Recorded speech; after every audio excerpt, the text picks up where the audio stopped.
Assalamualaikum warahmatullahi wabarakatuh.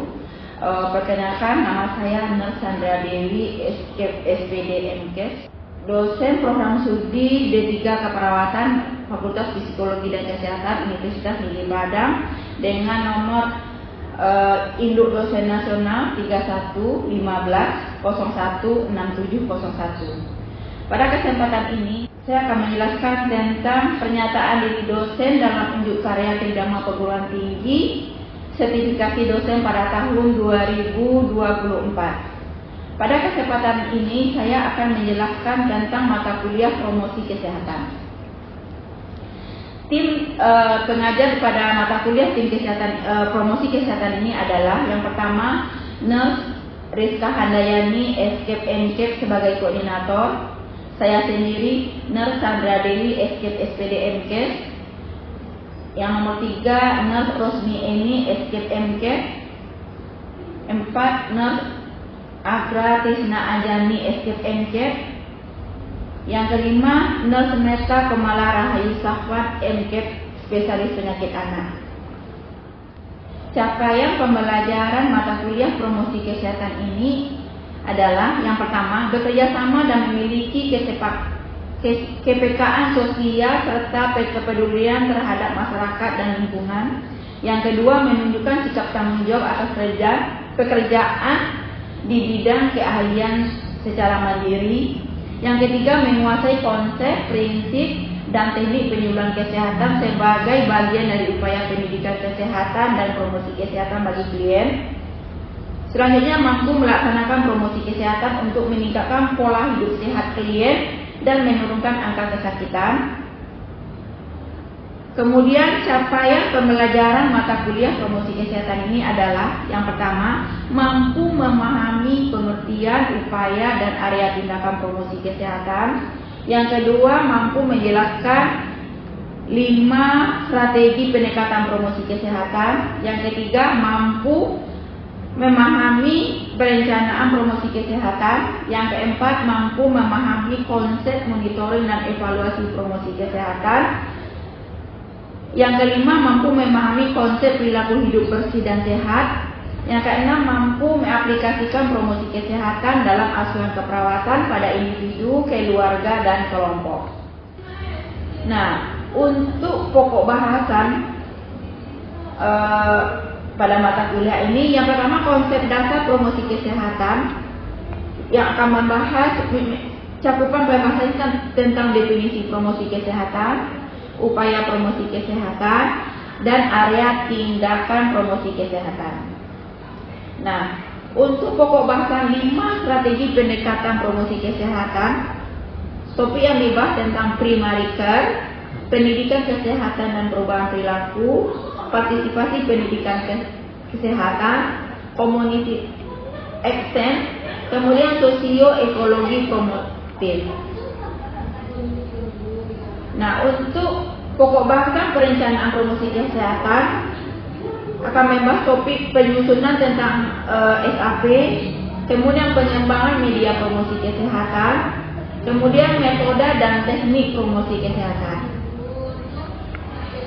Kemudian pokok bahasan tentang monitoring dan evaluasi promosi mencakup promotif evaluasi, proses evaluasi, impact evaluasi, dan outcome evaluasi.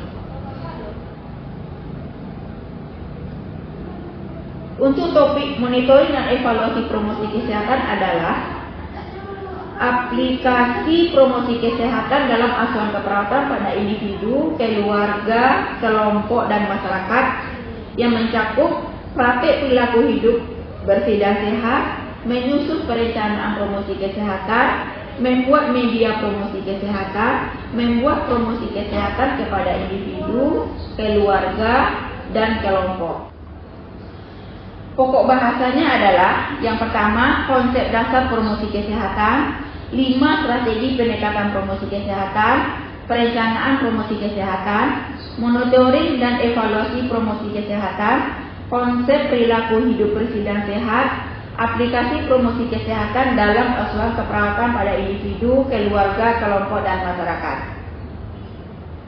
Media yang digunakan pada saat penyampaian mata kuliah promosi kesehatan ini, yang pertama dengan tatap muka, kemudian menggunakan PowerPoint, pakai video dan foto, jaringan internet, operating system, whiteboard, spidol, LCD dan laptop. Tata tertib yang harus dipenuhi oleh mahasiswa adalah 10 menit sebelum perkuliahan mahasiswa sudah berada di dalam kelas. Kemudian mahasiswa memakai pakaian kampus, mahasiswa berpakaian seragam kampus. Kemudian sistem penilaian daripada mata kuliah ini adalah ada 5 poin yang harus dinilai. Yang pertama UTS 15%, UAS 15%, tugas, kuis dan seminar 20%, kemudian CM atau partisipasi 20%, kemudian TBV atau produk atau proyek 30%. Nah, kemudian buku sumber yang bisa dipakai pada saat pembelajaran ini adalah Pendidikan Kesehatan dan Promosi Kesehatan dalam Keperawatan, kemudian ada buku promosi kesehatan, kemudian ada lagi buku promosi kesehatan. Di samping adanya jurnal-jurnal atau penelitian-penelitian online yang berhubungan dengan promosi kesehatan. Nah, untuk berikutnya mari kita lanjutkan dengan video penyampaian materi yang akan diputarkan berikut ini. Assalamualaikum warahmatullahi wabarakatuh. Waalaikumsalam warahmatullahi wabarakatuh. Selamat siang mahasiswa semua. Siap, Bu. Sesuai dengan kontrak perkuliahan kita pada hari ini, kita belajar tentang promosi kesehatan. Apakah saudara hadir semua? Hadir, Bu. Kita ambil absen dulu ya. Ya, Bu. Aisyah Hadir, Bu. Ajeng Hadir, Bu. Alicia Hadir, Bu. Alvino Alia Ya, Bu. Alia Kori Amira Hadir, Bu. Anggi Hadir, Bu. Anggia Hadir, Bu. Anissa Hadir, Bu. Arsa Cikita Hadir, Bu. Desi Hadir, Bu. Devi Hadir, Bu. Dinda Hadir, Bu. Dwi Hadir, Bu. Elmi Hadir, Bu. Emi Hadir, Bu. Fadila Hadir, Bu. Fadila Hadir, Bu. Fatia Hadir, Bu. Hamidah. Hadir, Bu. Ya, kita hadir semua.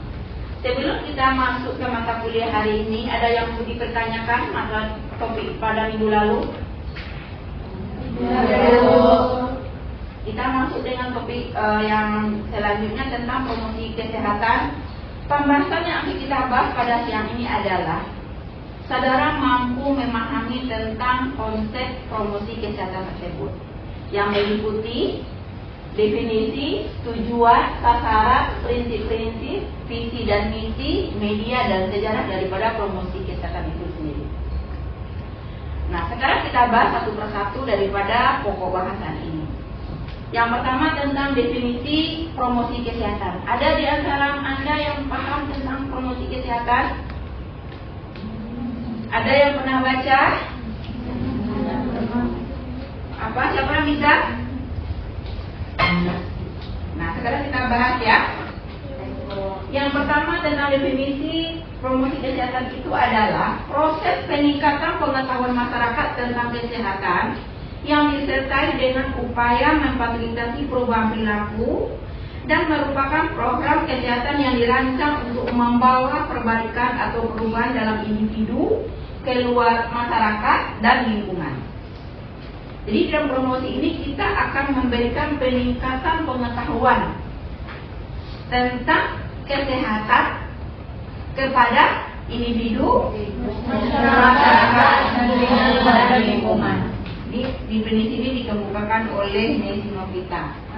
Yang kedua didefinisikan oleh Notwat Mojo, mengatakan bahwa promosi itu merupakan suatu upaya kesehatan yang dilakukan oleh pemerintah dan atau masyarakat untuk memelihara dan meningkatkan kesehatan. Nah, meningkatkan kesehatan siapa? Kembali kita ke yang tadi. Individu, Oke. Kemudian kita lanjut tentang tujuan daripada promosi kesehatan ini. Yang pertama, menciptakan masyarakat yang mandiri terhadap kesehatan. Apa maksudnya? Siapa yang bisa menjawab? Apa sih maksudnya mandiri terhadap kesehatan?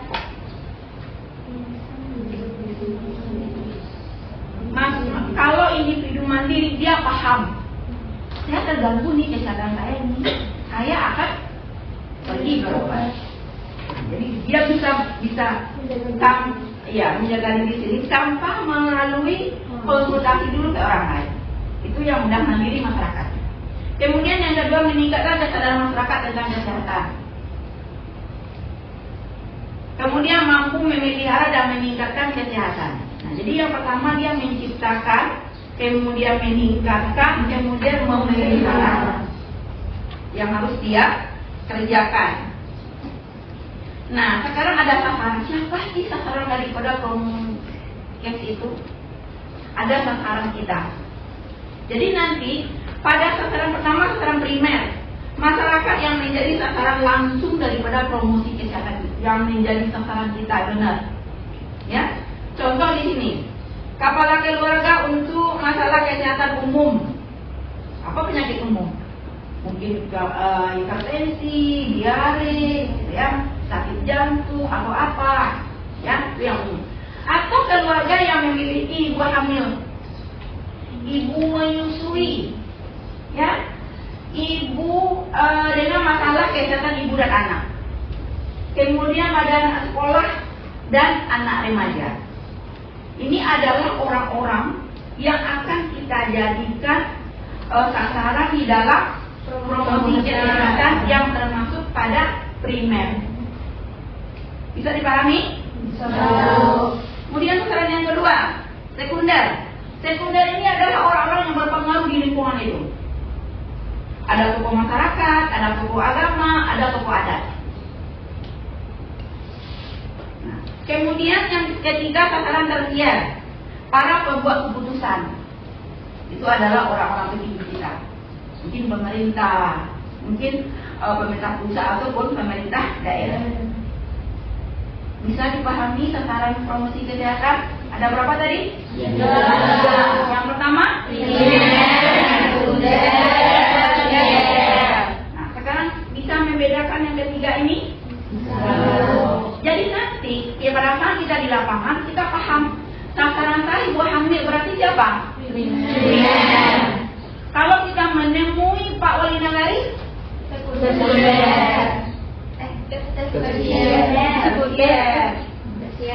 kan Wali Nagari pemerintah, dia nanti yang akan mengambil kebijakan keputusan.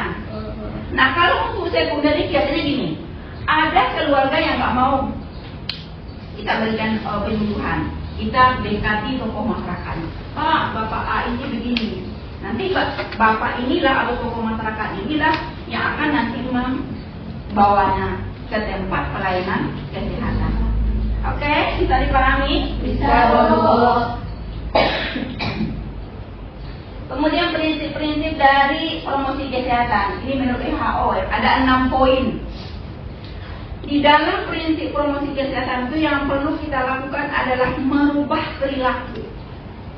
Perilaku yang mana? Perilaku dari yang yang belum sesuai menjadi yang sesuai dengan kesehatan. Contohnya apa? Kalau merokok itu perilaku baik nggak sih? Tidak. Bagaimana kita merubah perilaku orang supaya berhenti merokok? Itu yang perilaku.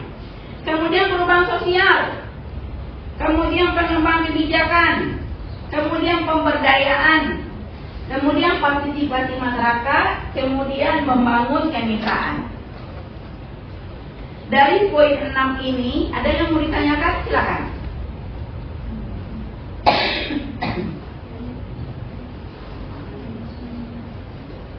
Siapa yang bisa menjelaskan tentang pemberdayaan? Apa yang maksud dengan pemberdayaan? Apa yang maksud dengan pemberdayaan?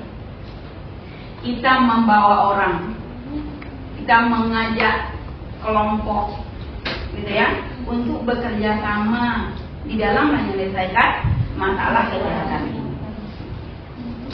Kalau pemberdayaannya bagus, otomatis partisipasi masyarakat juga akan bagus. Nanti Anda akan temui perangkat di lapangan. Baik di satu posyandu itu ada 50 orang, yang datang cuma 10. Itu akan kita temui nanti. Kenapa itu terjadi? Apa sebabnya? Pemberdayaan dan partisipasi dari masyarakat. Setelah itu berjalan, ada poin bagus lagi satu, membangun kemitraan. Apa maksudnya kemitraan? Kita berhubungan dengan yang lain. Contoh, kembali kita melakukan posyandu tadi. Kita kalau bermitra dengan orang yang nggak berduit, kan bisa menyumbang. Jadi bisa diberi makan tambahan bayi-bayi. Atau ibu hamil juga dapat pemeriksaan gratis. Itu mitra. Jadi bisa aja orang-orang yang ada di lingkungan itu yang punya potensi. Apa istilah lainnya ya? Donatur. Bisa dipahami tentang prinsip-prinsip? Nah, oke, kita lanjut. Sekarang apa sih misi-misi dari Promokes itu? Untuk penunjang program-program kesehatan. Jadi promosi ini dia hanya penunjang, tapi perlu. Sekarang itu promosi kesehatan itu sangat dibutuhkan di pelayanan. Harusnya kita memberikan pelayanan itu lebih banyak caranya daripada tindakannya. Tanyakan dulu keluhannya, tanyakan dulu ini, tanyakan ininya. Biar bisa kita mengetahui kondisi yang sebenarnya. Kemudian visi-misi dari promosi kesehatan itu yang pertama, advokat melakukan upaya untuk para pengambil keputusan terhadap kebijakan promosi. Seperti dalam yang dikatakan, pengambil keputusan.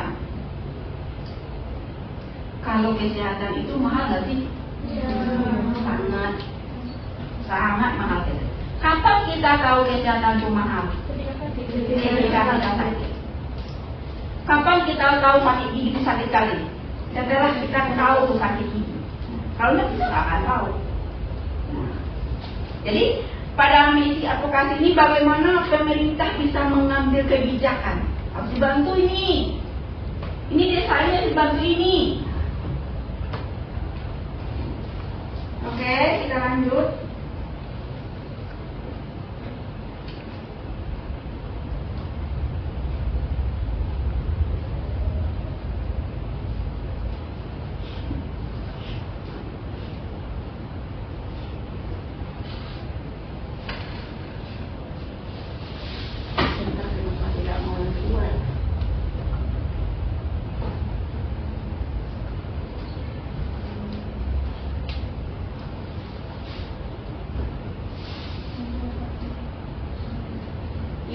Yang kedua adalah menjembatani.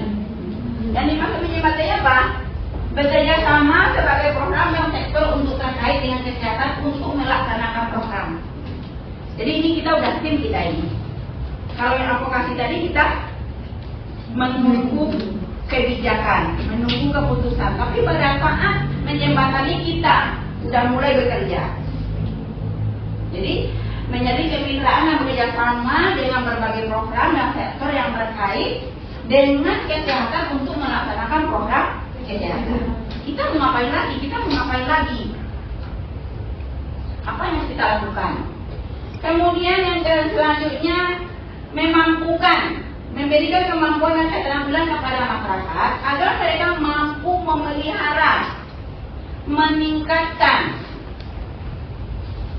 kesehatan mereka sendiri secara mandiri. Jadi bagaimana mereka mampu. Jadi itu tugas kita di dalam promosi kesehatan. Bagaimana kita bisa mengajak masyarakat untuk memberikan kemampuannya untuk menjaga kesehatan.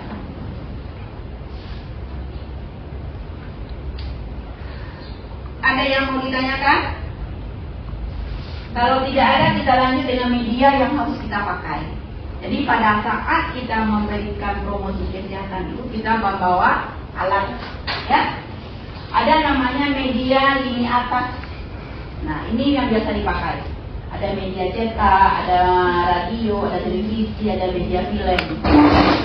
Sekarang udah tambah lagi kan, ada HP kan, ada IG, ada apa lagi itu yang banyakmu yang tahu itu. Nah, itu masuk ke dalam media lini atas. Nah, kemudian ada lagi media lini bawah. Nah, ini yang biasa dipakai kan? Ya Bu. Ini sering yang berserak-serak. Ada di jalan, ada yang di apa? Ada yang dibagi-bagikan berapa juta dinas di rumah sakit. Nah, itu juga salah satu alat supaya ilmu yang kita sampaikan kepada pasien itu bisa dia bawa pulang, ada bacanya lagi. Padahal kita di rumah sakit ada apa bikin cek tuh, bagikan nggak ke masyarakat? Iya. Nah, jadi itu yang sering kita lakukan di lapangan. Nah, kan kita bahas apa sih yang dimaksud dengan poster itu, ya. Jadi nanti perasaan ada ke lapangan. Nah, Anda membawa media ini contohnya yang mana? Kalau untuk satu orang, untuk semua orang, atau untuk sekelompok orang berbeda nggak? Berbeda. Tergantung pada media yang kita bikin. Tapi kalau penanggulangan diare umpamanya, itu cukup dengan listrik aja kan? Nah. Jadi nanti bisa, saya mau bikin poster yang mana, untuk siapa? Nah. Jadi di sini dikatakan poster adalah bentuk media cetak yang berisi pesan atau informasi kesehatan yang biasanya ditempel di tembok-tembok, di tempat-tempat umum atau di kendaraan umum. Nah, itu yang poster. Kemudian booklet adalah suatu media untuk menyampaikan pesan-pesan kesehatan dalam bentuk buku, baik berupa tulisan maupun gambar, tergantung. Nah, kemudian yang ketiga leaflet yang sering dibikin mahasiswa di rumah sakit, ya. Bentuk penyampaian informasi atau pesan-pesan kesehatan melalui lembaran yang dilipat. Nah, ini ada lembaran juga bentuknya seperti leaflet tetapi tidak terlipat. Jadi yang sering kan kalau ini biasanya ya, sering ya belum sedang dibagi-bagikan orang jalan-jalan itu, nah kan tidak dilipat. Atau pelicar. Ini biasanya pelicar ini bisa kita pakai pada saat pertemuan kita yang lebih banyak. Ada media penyampaian pesan atau informasi kesehatan dan bentuk lembar balik, ini juga bisa. Kemudian foto yang mencakup informasi kesehatan. Apa biasanya foto yang mencakup informasi kesehatannya apa?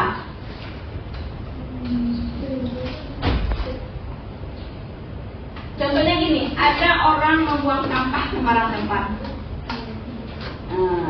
atau orang mencuci di sungai. Foto aja, tapi nanti kita bisa menelaah apa maksud dari pesan ini. Kemudian folder adalah bentuk lembaran yang dapat dilipat satu kali atau lebih. Bidang halaman bagian luar itu didesain, jadi agak lebih bagus dibandingkan dengan leaflet. Dia semacam apa namanya? Di dalamnya lalu isiannya besar. Nah, di bawah, di depannya lebih bagus. Ini ada lagi media berikutnya, ada di Lexmail, brosur yang dikirim lewat pos atau burstit, lembaran besar atau peta. Tapi yang lebih besar lagi kalau kita melakukan pameran. Pameran mana bisa dilakukan? Itu di tempat-tempat umum. Mungkin ada kegiatan apa, bazar apa, nanti menepeng promosi kesehatan di sana. Nah, kita lanjut tentang sejarah daripada promosi kesehatan. Kenapa sih promosi kesehatan ini perlu ada, ya? Di sini dikatakan bahwa promosi kesehatan di dalam konteks kesehatan masyarakat pada saat ini merupakan revitalisasi atau pembaharuan dari pendidikan kesehatan pada masa lalu. Kemudian yang kedua, berdasarkan pengalaman bertahun-tahun, pelaksanaan pendidikan kesehatan di negara maju dan berkembang banyak mengalami hambatan dalam rangka pencapaian tujuan. yaitu mewujudkan perilaku hidup sehat di masyarakat. Kemudian yang terakhir, upaya kesehatan diselenggarakan dalam bentuk kegiatan dengan promotif, preventif, kuratif, rehabilitatif yang dilaksanakan secara terpadu, menyeluruh dan berkesinambungan. Itu yang kenapa promosi kesehatan ini muncul, sehingga tenaga kesehatan lebih mudah terpapar di dalam memberikan pelayanan. Oke, hanya itu materi kita pada siang ini. Ada yang mau ditanyakan? Ada yang mau disampaikan? Ada? Kalau tidak ada, tugas berikutnya adalah silakan Anda membaca tentang promosi kesehatan ini, termasuk yang 3 tadi. Ada tataran apa tadi? Coba baca bukunya untuk memahami, untuk menambah wawasan Anda tentang topik konsep dasar daripada promosi kesehatan ini. Baik, kalau tidak ada, kita akhiri pertemuan ini. Selamat siang. Assalamualaikum warahmatullahi wabarakatuh. Waalaikumsalam warahmatullahi wabarakatuh.